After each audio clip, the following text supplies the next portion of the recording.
Rather than lads, welcome back to Kossi's Arsenal podcast. My name is Kossi. Good morning, good afternoon, good evening, wherever you are in all parts of the world. We are still walking, we are still traveling through time within hours to the closure of the transfer window. It is very close now. Now, we're going to be talking about Tielemans. We'll be talking about Leandro Paredes as well. Rudy Galetti has given us a very important update when it comes to Tielemans, but also the Guardian have written around our midfield situation and our transfer priorities, and they have said here that although Mikel Arteta and Arsenal would like to cover out wide, a midfielder now has become their priority. That is according to The Guardian. We're going to be diving into all that. Hit the like button, subscribe to the channel. Very interesting rush hours. I think less than 48 hours now to the closure of the transfer window. Who will Arsenal sign? What kind of deal will we do? Is it a midfielder? Is it a winger? Is it both of them? Let's wait and see. But of course, in the comment section, the conversations are continuing as Arsenal fans. Which player we are predicting, which player would end up at the carpet, would end up at the Emirates Stadium before the closure of the window. I told you my bet was on Tielemans, and it is still there. My bet is on Tielemans, and I'm not changing my mind until something drastic happens. Now, let me just give you an update from France. Leandro Paredes has an agreement with Juventus. Now, according to Di Marzio, Arsenal have sent in their interest to the player and his representatives. Paredes has always been a priority for Juventus. They want to move on. Arthur Melo, actually, a deal that I thought Arsenal would be thinking about right now, as we are in a midfield crisis. So, Juve want to move on Arthur Melo. There are clubs in Spain interested in Arthur Melo, Valencia, Villarreal, and a couple of others. So Juve are thinking if they can move on Arthur Melo, quickly, they will be able to complete the signing of Leandro Paredes. Of course, it's a very close one. They do have an agreement in place with the player. They do have an agreement in place with PSG, Paris Saint-Germain. It is just a matter of time. Now, Arsenal want to get in there in between and break the deal. I've seen a couple of reports suggesting that PSG would love to sell to Arsenal, would love to send the player to London rather than to Turin in Juve. And I'm like, okay, yeah. This is kind of pulling Arsenal into this deal. You understand what I'm talking about? It's kind of pulling. They're trying to pull Arsenal to entice the deal and just make it attractive. I don't see how PSG benefit by selling Leandro Paredes to Arsenal rather than Juventus. Maybe the UEFA Champions League effect, maybe that, and PSG have just started behaving like a normal club, buying the likes of Fabian Ruiz, Renato Sanchez, the likes of Vitinha. They have just corrected all the wrongs in their transfer policy. Maybe that, but in my opinion, they already have an agreement with Juve. They already have, the player has an agreement with Juve. I don't see how PSG are going to go, okay, Arsenal have come in. Now we're going to sell to Arsenal and we will not sell to Juventus. There is no way selling to Juventus affects PSG. There is no way. It's all about exchanging the money. That's it. So, Leandro Paredes wanted. Di Marzio says there is interest, but the player wants to honor, wants to respect the agreement they have with Juventus in Italy that was reached a couple of weeks ago. So, with Leandro Paredes, I've given you the update, but anything that happens, I will be able to let you know. Now, let's move into the Tielemans saga, because that has also been very interesting in the past few minutes. But so Rudy Galetti has been the man speaking about Tielemans, and he has said currently Arsenal are trying until the end to sign Tielemans. The focus has shifted from a winger to a midfielder, and they've just remembered they have a player they've been chasing all summer, available 100%, and wants to join the club. So they've gone back to Leicester City. Talks with Leicester City have always been on since the start of May. Arsenal have now gone back to try and get the Yuri Tielemans deal done. But Rudy Garrett warns and says this is not going to be an easy deal like it would have been 2 months ago, 3 months ago. Arsenal have taken a lot of time, and now this has attracted a lot of interest from other clubs. We are talking about Manchester United, we are talking about Newcastle, and we are also talking about Liverpool Football Club. Now, I will confirm here, lads, that after the rejection of Conrad Lima, Liverpool are still in the market. They will try to get their hands on any possible deal. And I think Yuri Tielemans is a player Jurgen Klopp will be looking at, and he will go, if I can get this guy for 19 million pounds, I don't care. I can sell him in the next 2 years for around 25, 30 million pounds. It will be a very, very good deal. We are also hearing rumors that Keita could be leaving Liverpool,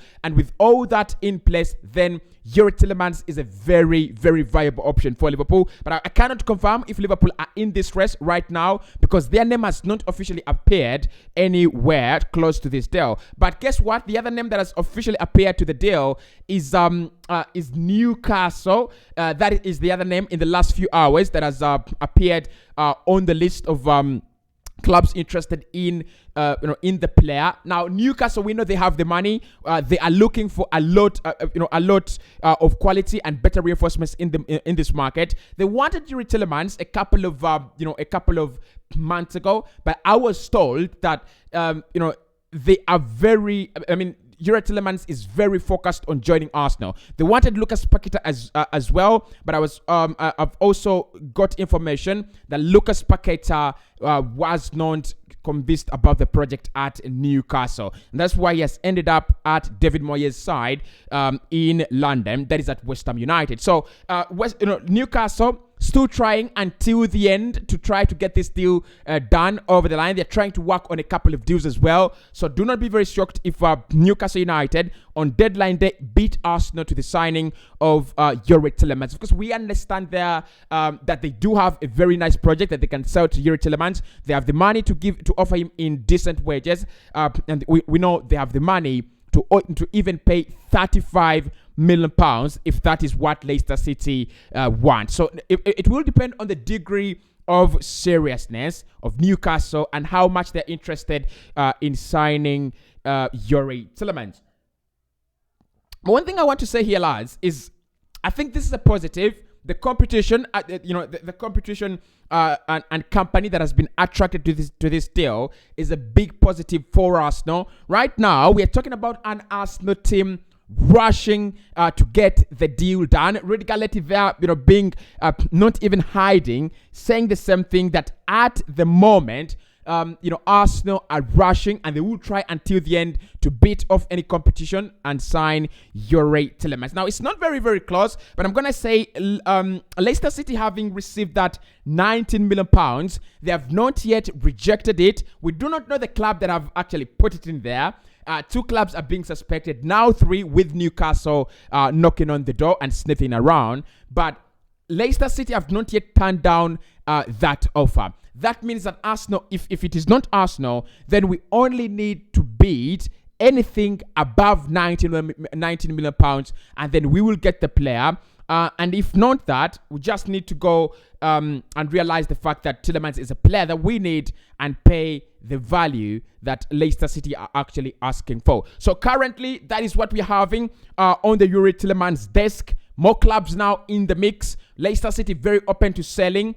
Right now, even on deadline day, they will be very open to selling.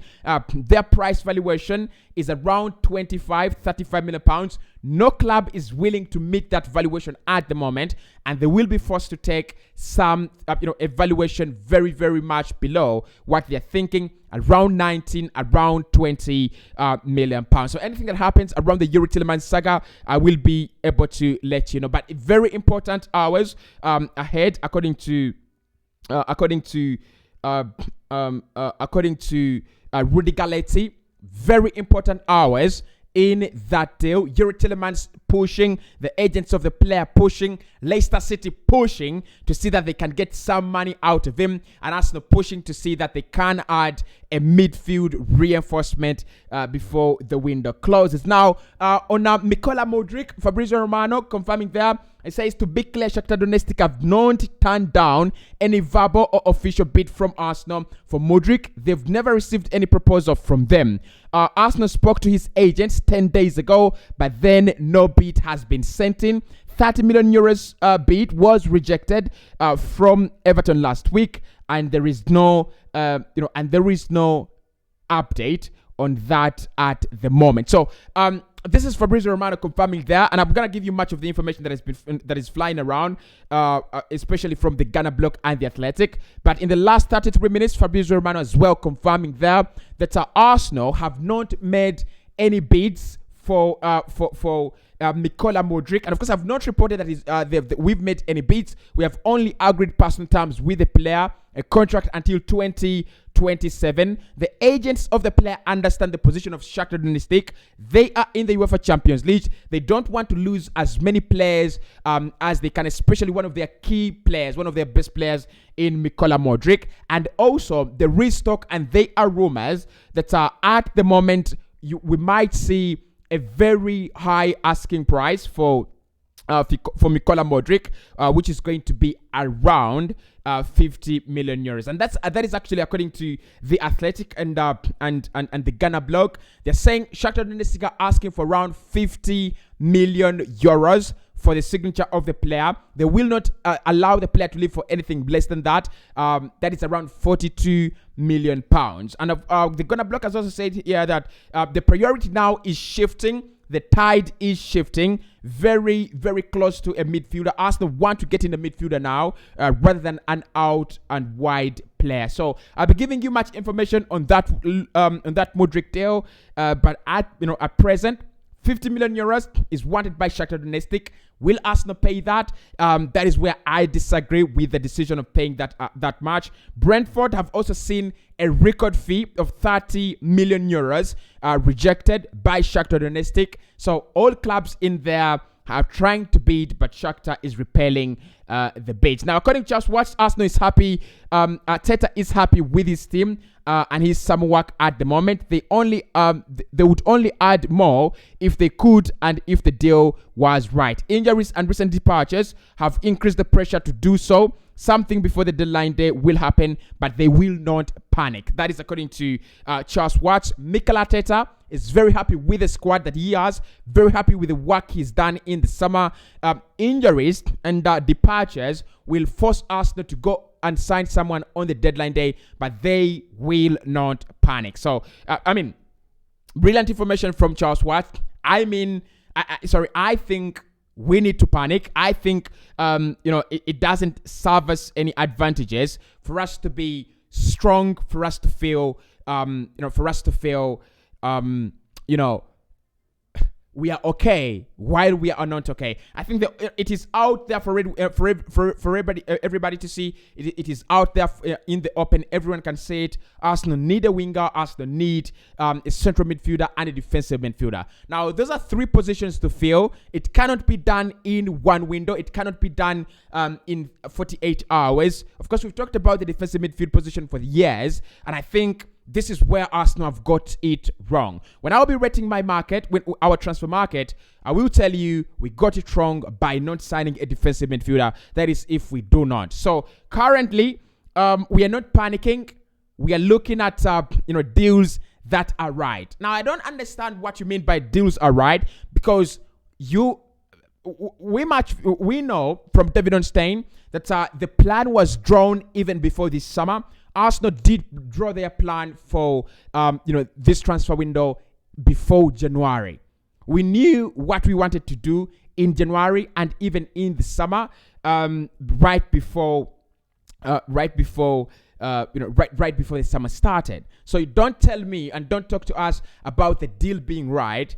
These players have been scouted. These players have been looked into. A lot of research has been invested in. If you have a priority, if you have a chance to sign them, go and get them. That is all I'm going to say here when it comes to, Charles Watts and the comments that Arsenal will not panic. But for me, guys, I'm looking in on Yuri Tielemans. I've told you much information there. Leicester City walking around with a 19 million pound bid on their table. They're yet to respond to it. In my opinion, they will accept it. I'm just praying that Arsenal also send in a bid for in the last 48 hours so that we can be considered as well. Like I said, Leandro Paredes wants to join Juventus. He wants to honor the agreement he has with Juve. But if he comes to Arsenal, don't say because you said he was never going to come. But he has an agreement in principle with Juve. That is also on my table at the moment. I think that's it for me now. I will be back. The Wilfred Zaha deal is dead. Currently is dead. The likes of Pedro Neto, all those deals are dead. So in the last 48 hours, we are focusing on Mudryk. We are focusing on Danilo, whose bid has been rejected by Palmeiras, and they're asking for £86 million. If Arsenal are going to, are you selling prime Ronaldo? If Arsenal are going to get Danilo, they want £86 million. Arsenal do not have the financial minerals to go that far, and even if we had, we would not be willing to pay that much. But for now, I'll be signing out. I'll be coming back later as we discuss Aston Villa, as we discuss the transfer deadline day, and of course all the breaking news, breaking stories, and of course the